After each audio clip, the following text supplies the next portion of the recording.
តើអ្នកធ្លាប់គិតទេថាផ្លូវទឹកតូចៗអាចក្លាយជាប្រព័ន្ធដឹកជញ្ជូនដែលមានប្រសិទ្ធភាពខ្ពស់សម្រាប់កសិផលនៅប្រទេសឥណ្ឌូនេស៊ីកសិករបានប្រើប្រាស់ប្រព័ន្ធផ្លូវទឹកដ៏វិសេសមួយដើម្បីដឹកជញ្ជូនផ្លែដូងដែលប្រមូលផលបានយ៉ាងច្រើនសន្ធឹកសន្ធាប់នៅតាមតំបន់ដែលដាំដុះដូងកសិករបានទាញយកប្រយោជន៍ពីប្រឡាយទឹកដែលមានស្រាប់ឬប្រឡាយដែលបង្កើតឡើងដោយដៃដើម្បីធ្វើជាផ្លូវដឹកជញ្ជូនវិធីសាស្ត្រនេះគឺសាមញ្ញតែមានល្បឿនលឿននៅពេលដែលដូងត្រូវបានប្រមូលផលហើយ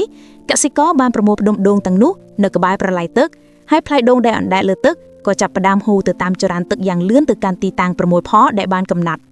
ប្រព័ន្ធដឹកជញ្ជូនតាមផ្លូវទឹកនេះអាចផ្ទុកដូងបានច្រើនតាមដែលពួកគេអាចរុញចូលទៅក្នុងប្រឡាយហើយវាក្លាយជាជម្រើសដ៏ងាយស្រួលនិងមានប្រសិទ្ធភាពជាងការដឹកជញ្ជូនតាមផ្លូវគោកដែលត្រូវប្រើរថយន្តឬម៉ូតូនៅចំណុចចុងក្រោយនៃផ្លូវទឹកក្រុមកម្មករជាច្រើននាក់នឹងរង់ចាំដើម្បីទាញយកផ្លែដូងចេញពីទឹកវិញកិច្ចការនេះត្រូវធ្វើឡើងយ៉ាងរហ័សព្រោះផ្លែដូងមិនអាចទុកត្រាំក្នុងទឹកបានយូរពេកនោះទេវិធីសាស្ត្រដឹកជញ្ជូនតាមផ្លូវទឹកនេះបានជួយកសិករឥណ្ឌូនេស៊ីសន្សំសំចៃកម្លាំងពលកម្មនិងពេលវេលាបានយ៉ាងច្រើនក្នុងការដឹកជញ្ជូនដូងរាប់តោនពីចម្ការទៅកាន់ទីកន្លែងកែច្នៃឬទីផ្សារ